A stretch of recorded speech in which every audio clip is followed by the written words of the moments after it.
बिहार विधानसभा चुनाव 2020 के तीसरे चरण के चुनाव प्रचार का आज अंतिम दिन है। अंतिम चरण में 15 जिलों के 78 विधानसभा क्षेत्रों के लिए मत डाले जाएंगे। इस चरण के चुनाव में कुल 1208 उम्मीदवार मैदान में हैं। इन सभी सीटों पर 7 नवंबर को वोट डाले जाएंगे। इस बार सबसे ज्यादा 28 उम्मीदवार मुजफ्फरपुर विधानसभा क्षेत्र में हैं, जबकि सबसे कम 9 उम्मीदवार जोकीहाट, बहादुरगंज, त्रिवेणीगंज और ढाका विधानसभा सीट पर मुकाबले में हैं। वाल्मीकिनगर लोकसभा सीट के लिए होने वाले उपचुनाव के लिए इसी फेज में वोट डाले जाएंगे।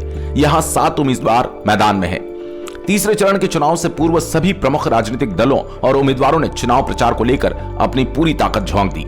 तीसरे चरण के चुनाव प्रचार को लेकर प्रधानमंत्री नरेंद्र मोदी, रक्षा मंत्री राजनाथ सिंह, योगी आदित्यनाथ, मुख्यमंत्री नीतीश कुमार, कांग्रेस के पूर्व अध्यक्ष राहुल गांधी, भाजपा अध्यक्ष जेपी नड्डा, नेता प्रतिपक्ष तेजस्वी प्रसाद यादव, रालोसपा अध्यक्ष उपेंद्र कुशवाहा, लोजपा प्रमुख चिराग पासवान सहित अन्य प्रमुख नेता लगातार चुनावी सभाओं में मतदाताओं को गोलबंद करने में जुटे हैं। आखिरी चरण के चुनाव में मुस्लिम बाहुल सीमांचल तो यादव बाहुल कोसी और ब्राह्मण बाहुल मिथिलांचल की कुछ सीटों पर चुनावी संघर्ष होना है।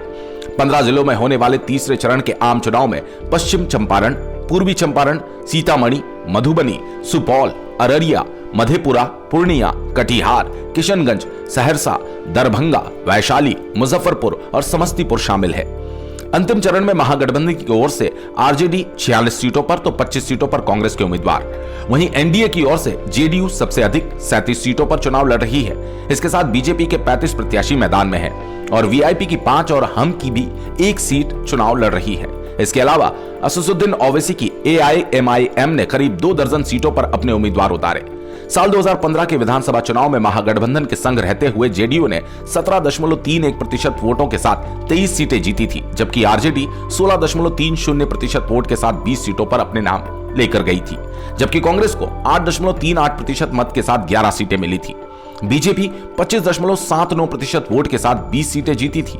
हालांकि एलजेपी को 3.81% वोट तो मिले थे, पर खाता भी नहीं खुल सकी थी। इसके अतिरिक्त अन्य को 3 सीटें मिली थी और सीपीआई माले को 1 सीट पर जीत मिली थी। बहरहाल अब देखना दिलचस्प होगा कि इन सीटों पर किस दल के प्रत्याशी जीत दर्ज करने में कामयाब हो पाते हैं और किसके हिस्से में कितनी सीटें आती है।